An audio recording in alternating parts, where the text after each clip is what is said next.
In 1964, Paul Simon wrote and recorded a song with his friend Art Garfunkel called The Sounds of Silence. Initially, the song was a flop, and the two men split company and went their separate ways. But sometime in 1965, a year after it was released, a DJ in Florida found this song on an old stack of records and began playing it and told some of his other DJ friends about it. And before long, this song was extremely popular around the country. It remained popular for many years. I remember as a teenager in the 70s, we would often hear the Simon and Garfunkel song, The Sound of Silence, on the radio clear into the late 70s. And because of this song, these two got back together again and recorded a number of other songs that Paul Simon wrote. Probably the most famous other than this one was Bridge Over Troubled Water. But it all began with this song, The Sounds of Silence. Some say it's the best song ever written. I don't know if I would say that. I think some of the best songs in English were probably written by Isaac Watts or maybe by Stuart Townend and Keith Getty, but that's my opinion. I do know this song was quite prophetic in what it said. It was written in 1964. The world was watching black and white television at the time. That was the latest in media. Color television had been invented, but it hadn't hit the popular people yet. Simon said he wrote this song because he was afraid that people in the modern world were no longer communicating with one another. He didn't say what the cause of it was, but most people who see the words of this song or try to interpret the words of the song believe that he was talking about America's fascination with TV screens and how that was keeping them from communicating with one another. The song is 60 years old almost, and it's still as true, even more true today than it ever was then. It's been remade, recopied, it's been covered by dozens of other artists. And so I want you to hear some of the words of this song if you're not familiar with it. The singer says he is dreaming of walking along on a dark street when this happens. He says, when my eyes were stabbed by the flash of a neon light that split the night and touched the sound of silence. And in the naked light I saw 10,000 people, maybe more, people talking without speaking, people hearing without listening, people writing songs that voices never shared, for no one dared disturb the sound of silence. Most people believe the neon light that was mesmerizing thousands of people was the TV screen. And the last stanza says these horrible but prophetic, insightful words. And the people bowed and prayed to the neon god they made. Wow. How often as Americans today are we fascinated and glued to our screens? And they can easily become our neon gods. The song offers a solution, but the solution is horribly empty. And I think maybe Paul Simon intended it that way because he wanted people to see how empty it is to find the solution to our neon god from the God itself. We in 21st century America pretend we don't bow down and worship idols, but we really do. And for many people in our country, they are fascinated by that screen and glued to it, and it can easily become an idol. There are lots of others. It all flies in the face of God's second commandment that says, don't bow down and worship an idol. We've been studying the Ten Commandments together. We took a couple weeks to introduce them. First, looking at the fact that God spoke all these words, and it was God's audible voice that gave these Ten Commandments to the nation of Israel. And it was his finger that wrote them in stone. Then we took a week to look at how before God gives these Ten Commandments, he introduces himself. And he tells the people that he is the self-existent, all-powerful God who is a God of grace and who called them in relationship to him. And these commands are for his people that have experienced his grace. And then we took 2 weeks ago, to look at the very first commandment, you shall have no other gods before me. And we're going to look today at the second of these commandments, and it has a lot of overlap with the first one. And so we want to do that today. You want to turn your Bibles to Exodus chapter 20. The words will be on the screen if you want to follow along there. And this is the second longest commandment, so we have a little more than a few words like we've had some of these sermons, and we will some of the others. Have a little more to look at and consider today. The second commandment begins in chapter 20, verse 4. You shall not make for yourself a carved image or any likeness of anything that is in heaven above or in the earth beneath, or that is in the waters underneath the earth. You shall not bow down to them or serve them, for I, the Lord your God, am a jealous God, visiting the iniquity of the fathers on the children to the third and fourth generation of those who hate me, but showing steadfast love to thousands of those who love me and keep my commandments. That's the second commandment. Now, like many of the others, 8 of these 10 are stated in the negative, and we want to look at the negative, but with each of these we want to turn around and look at the positive command that's implied by that. And we also pointed out that every one of these commands reveals something about the character or attributes of God. So we want to take time with every command, this one included, to say, what does this teach us about God and his character, his attributes? Then we want to take some time to see that these commands aren't isolated in the Old Testament. They're all the way through the Scriptures. All 10 of these are throughout the Scriptures. And then the hard part, the part that really relates to us, is we want to take time to say there's more than an outward obedience to this command. There's an inward heart obedience as well. And so that's kind of where we're going today, and we're just going to jump in and do it. The negative command is no carved images, which in itself is incomplete, and so there's another sentence which we have to add to it. That's verse 5, you shall not bow down to them or serve them. What he's talking about is making images to worship, not just making images. Some people take this command and apply it to all kinds of artwork and say we shouldn't do that, but God clearly doesn't say that. In fact, God is not afraid of art. God does not hate art. In fact, as they built the tabernacle, God had them make 2 carved cherubim on top of the Ark of the Covenant, which in itself, without those cherubim, was an amazing piece of artwork.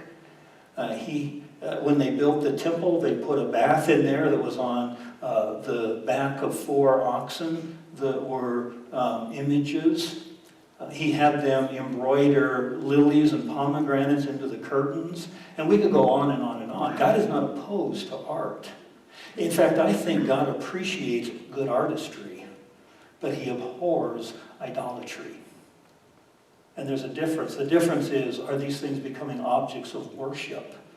That's the issue, and that's what the commandment is, that we cannot worship anything in creation except God. Now, there's a lot of overlap with that in the first commandment, because the first commandment is there's no other gods. And this one has a lot of overlap with that. The positive related to that is this, and it sounds exactly like the first commandment, except I added something. It says there's only one who is really God.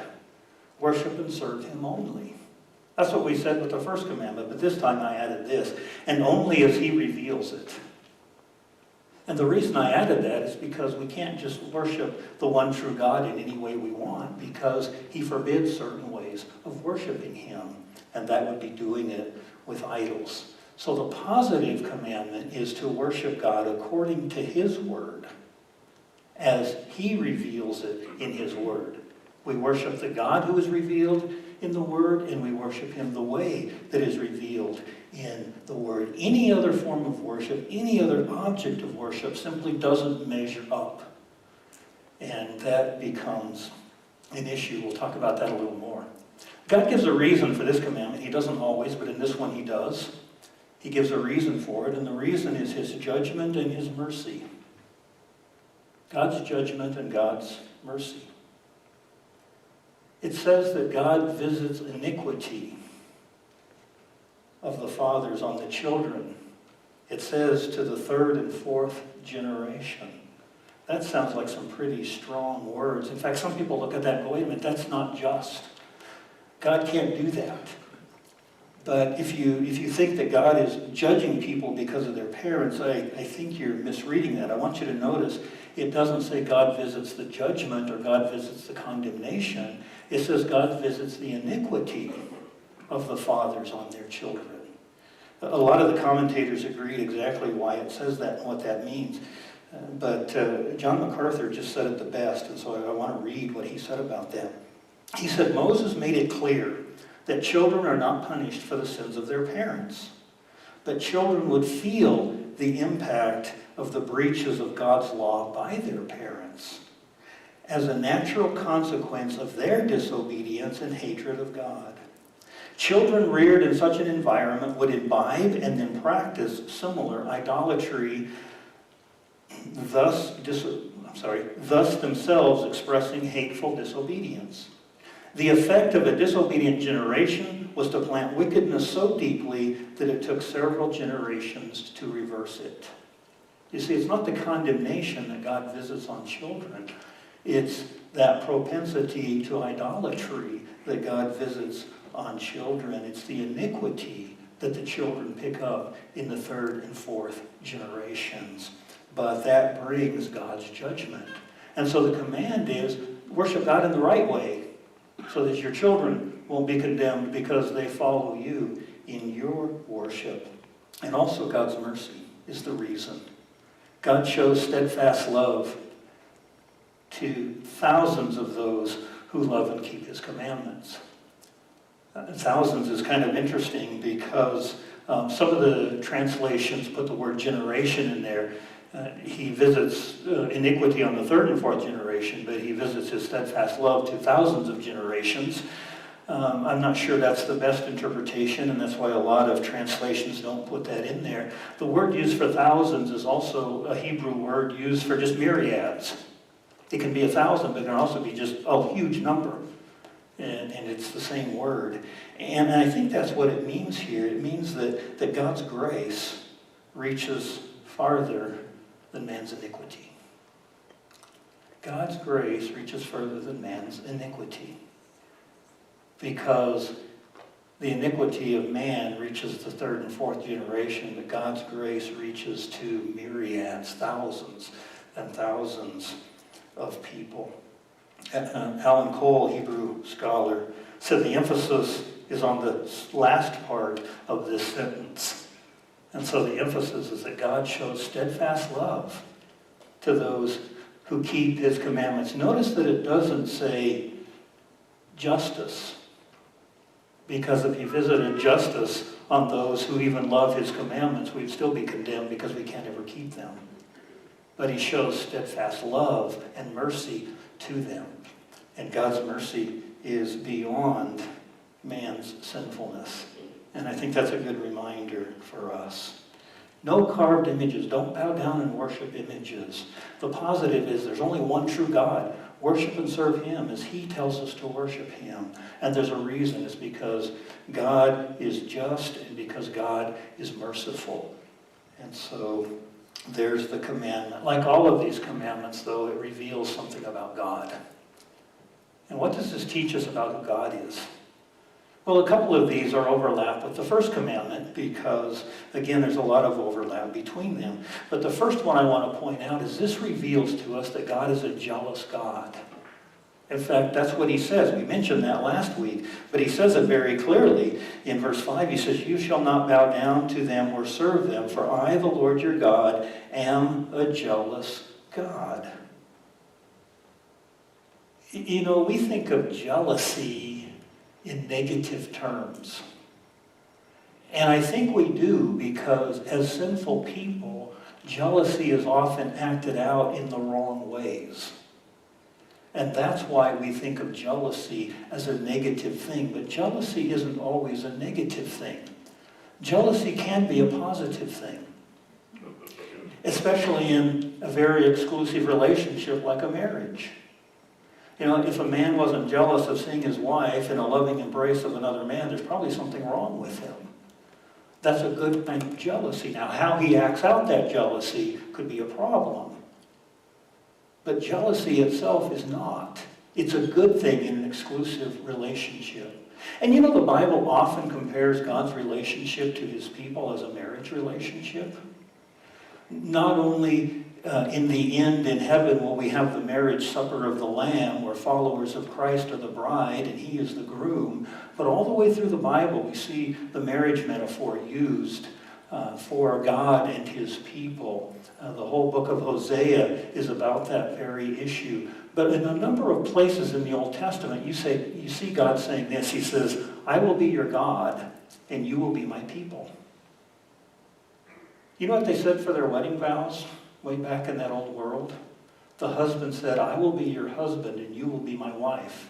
And she would respond, I will be your wife, and you will be my husband. Do you see what's going on there? God takes a part of the marriage vow and says the same thing to his people. I will be your God and you will be my people. And all the way through we see that kind of imagery. So it's no wonder that God is jealous of his people. It's appropriate in that case. An idol is to God exactly what adultery is to a spouse. In fact, it's often called adultery in some of the prophets of the Old Testament. God loves us so much. He has to be a jealous God because he loves his people so much. He cannot not be jealous. It's just the way he is. He is a jealous God. Another thing we learn about God is that he is holy.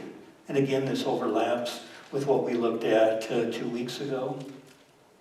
Holy means completely different. It means set apart.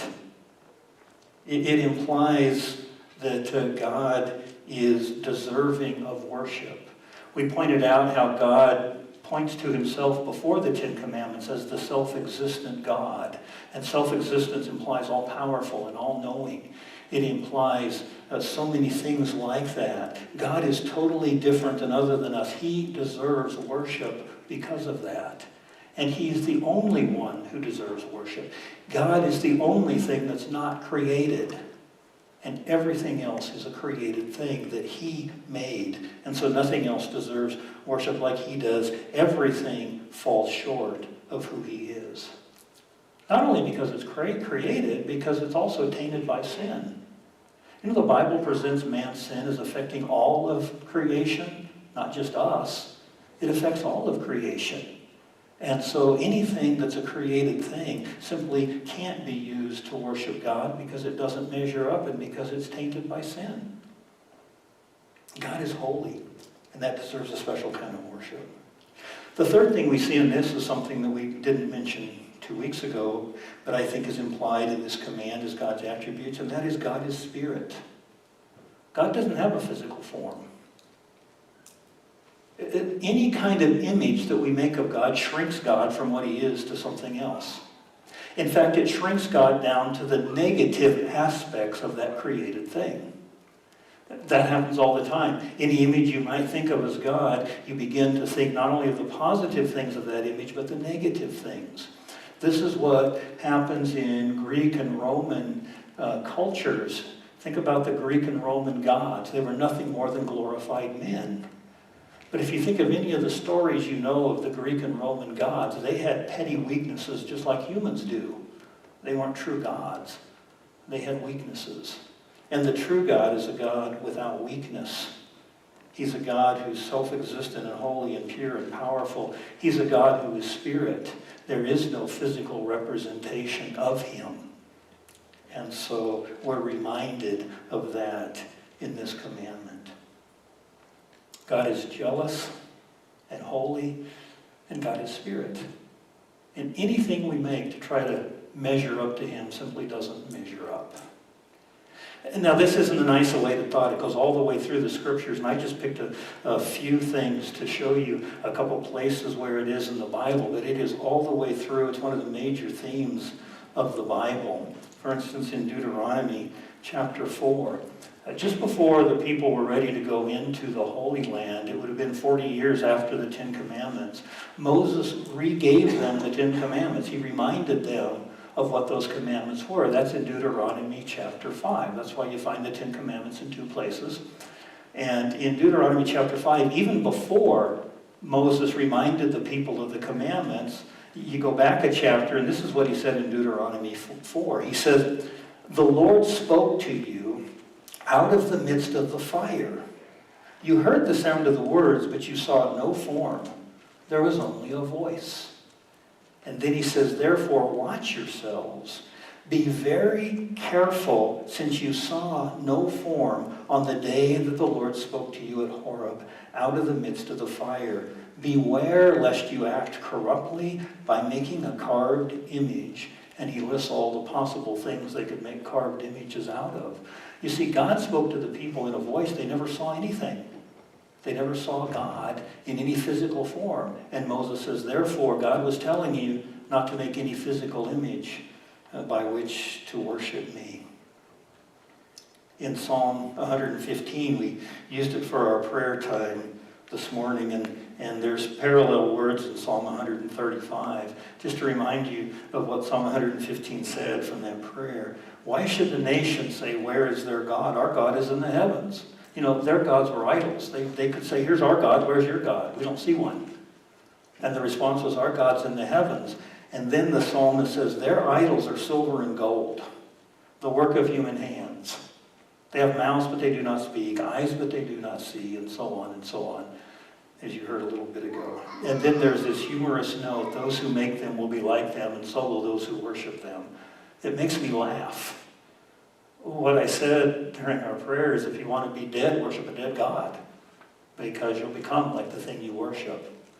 And that's exactly what's being shared here and in Psalm 135.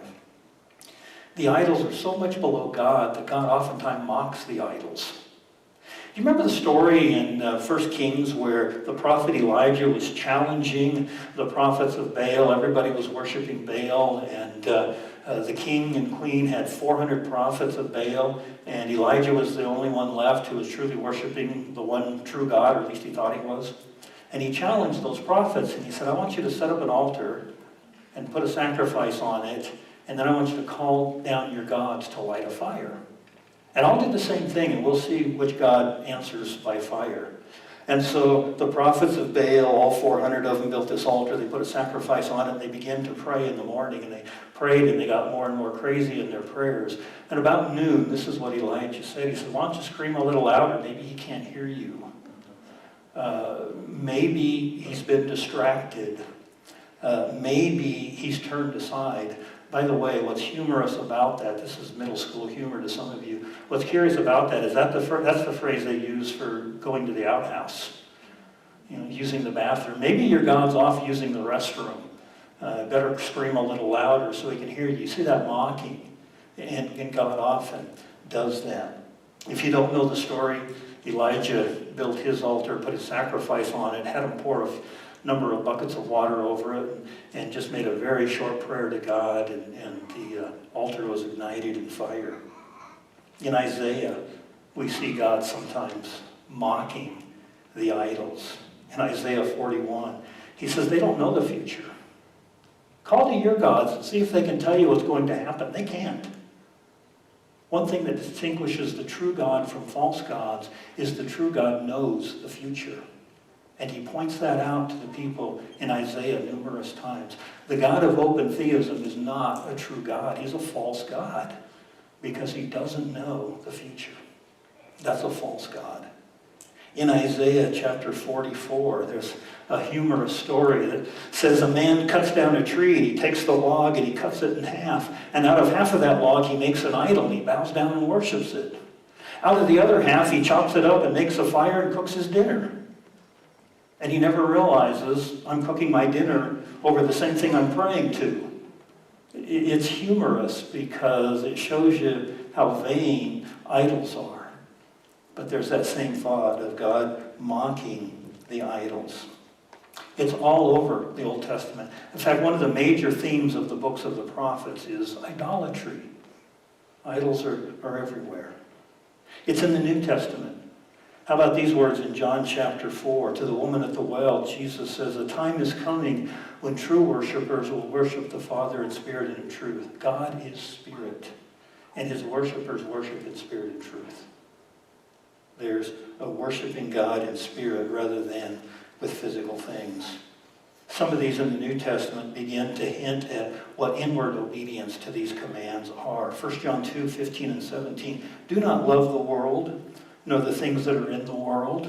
For all that is in the world," here's our idols, "all that is in the world, the lust of the flesh, the lust of the eyes, and the boastful pride of life." Those aren't from God, they're from the world.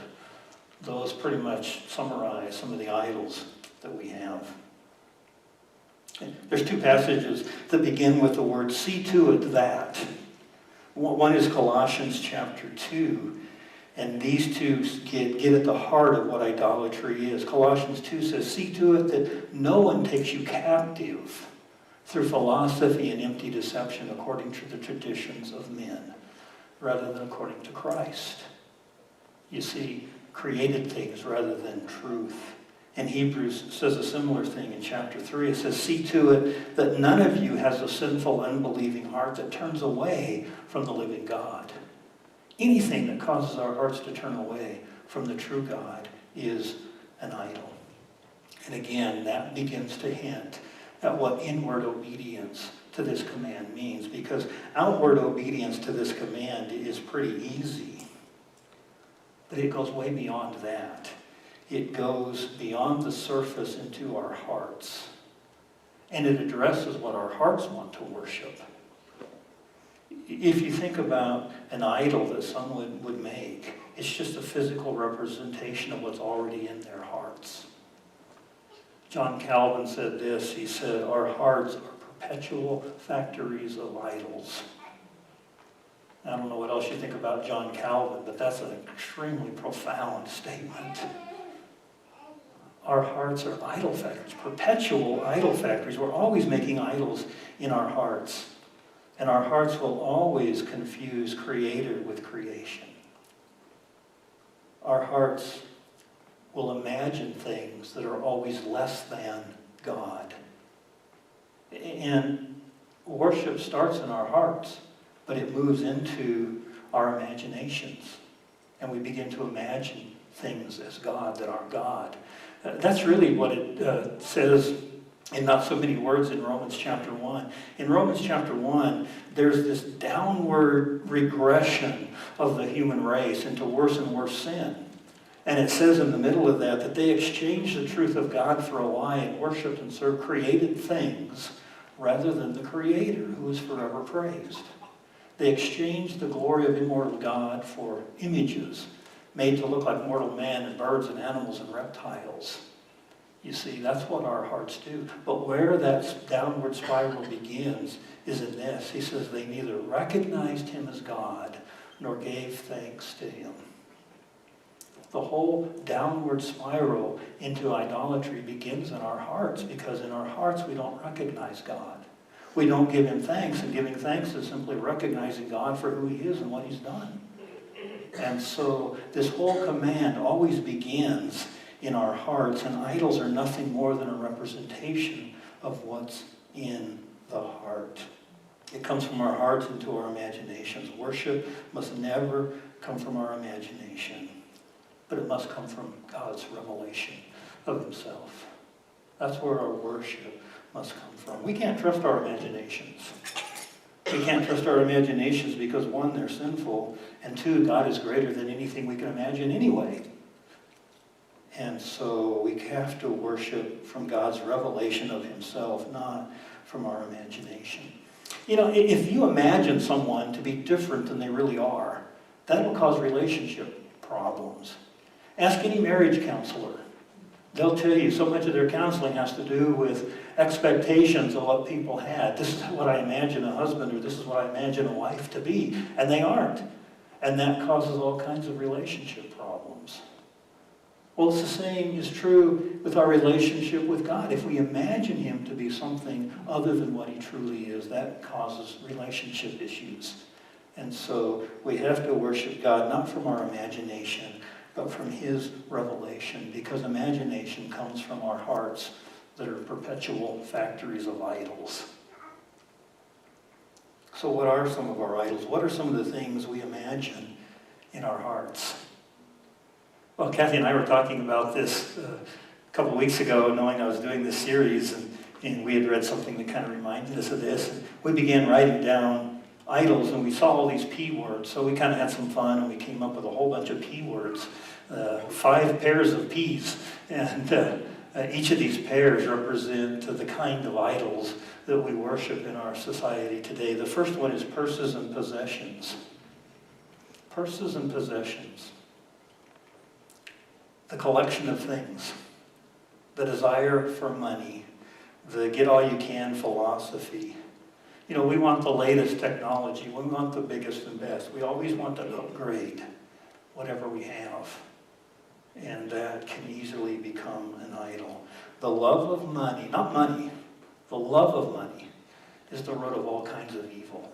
Some people eager for money have wandered away from the truth and pierced themselves with many griefs. You see how that becomes an idol. It causes us to wander from the truth. Purses and possessions. Number 2 is position and power. Position and power. The desire to wield power or authority over others. Power is strong. It can be addictive to people. And people get in a certain place of authority and they want more and more and more. It can easily become a god. Position and power can be. If you're in a place of authority, be careful. You never want to become proud of that because it can be a desire for more. The third pair is pride and prejudice. Many desire to exalt themselves. Our social media world is full of it. We want more likes. We want more friends. And we post all kinds of selfies. We want the attention on us. And we can easily become our own idol if we fall into that. The fourth one is passions and pursuits. Our activities and our goals can become our gods. This one includes all kinds of things. The sexual norm today is do whatever you want, do whatever feels good. It's okay. You know, just please yourself. It becomes a passion or a pursuit. All kinds of addictions that are in our world today, you know, just pursuing something. People are addicted on all kinds of things, not just drug and alcohol, but on pornography and on sex and on power and some of these other things we mentioned. People easily get hooked on those, and they begin to pursue those, and they can easily become a god. Do you know what also falls under this is religious symbols and activities? It can be very easy for some of our religious symbols, some of our religious activities to become our god, and we worship those rather than worshiping the true God. Now, I don't have any trouble with symbols to remind us of God. One commentator called them icons, and he said, here's the difference. Idols point to themselves, and they steal glory from God. But icons, on the other hand, point past themselves to something greater. An icon uses its popularity to point others to God.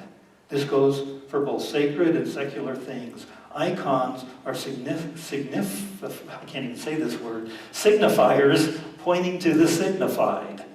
And so I'm okay with, put a cross on your building or on your stage or whatever, as long as that points us to Jesus and what he accomplished and who he is.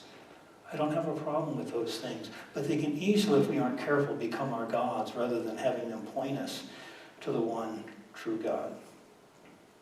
Finally, number 5, the fifth pair is politicians and princes. Probably get in trouble saying this, but we trust government to do what only God can really do. We oftentimes exalt kings and candidates to godlike authority and praise them. Barack Obama was the Messiah. I heard him called that.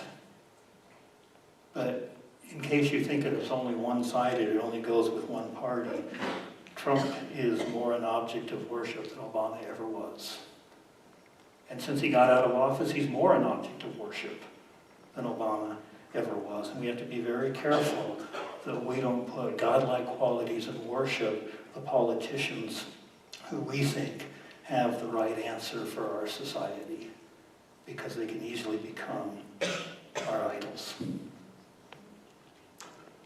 Kathy and I, you probably know if you've been around at all, we pray through a psalm every morning before we do our own Bible reading and devotions. And we were well ahead of our schedule to read through the Psalms.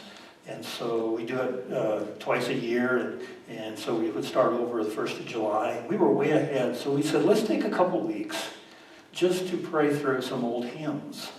And we went and we picked out a few old hymns, and it picked out a number of them written by Isaac Watts, a fascinating man. He's called the father of English hymnody, or the father of English praise.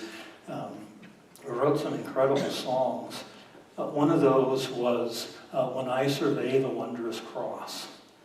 And we were praying through that, and it occurred to me that the 4 verses we had in our hymnal, 3 of them talked about idolatry in one form or another. One of the verses says, "Forbid it, Lord, that I should boast, save in the death of Christ my God, all the vain things that charm me most, I sacrifice them to his blood." We were thinking about that line, all the vain things that charm me most. That is a definition of idols. What does the word charm mean? We began talking about that. What I thought of was a snake charmer. And what does the snake charmer do? He distracts the snake.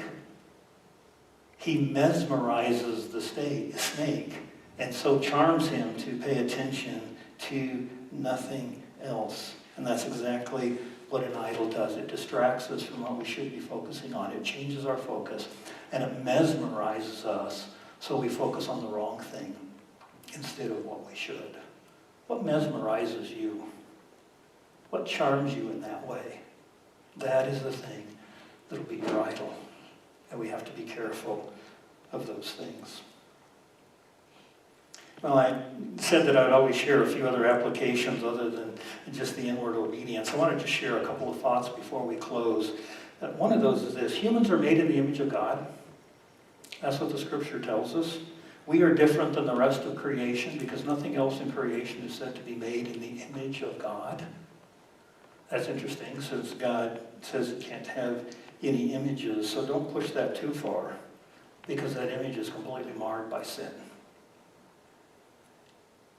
And anytime we try to make God something like us, we pull him down. We can say we are like God in some ways, but we can never say God is like us in a lot of ways, because that pulls him down to a level below what he is. It makes him a weaker God than he really is. And by the way, this is a problem throughout Christianity, because if we have a weak God, we have a God that can be manipulated. And any God that can be manipulated is a false God, because God is not manipulated by anyone. And that becomes a problem with some of our so-called evangelical friends who believe they can manipulate God. We are at best a very flawed, imperfect picture of God. But there is one man who perfectly shows the image of God, and that is Jesus Christ. And so you want to focus on God, look to Jesus, because he can distract you from all the false gods that are around. Look to Jesus. He is the image of God. Jesus said, if you've seen me, you've seen the Father. And so look to Jesus and learn who he is. That's why we want to know who Jesus is. But don't just look to Jesus. Also specifically look to the cross. Because in the cross of Christ, we see an incredible picture of the love of God. We see who God really is. We learn of our own sin, and we learn of his incredible grace to us in spite of that. And I told you we were so impressed with the words of When I Survey the Wondrous Cross, that old hymn. Of the 4 verses we had, 3 of them said something about idolatry, not just the verse I quoted, but the first verse is, my richest gain I count but loss when I look at the cross.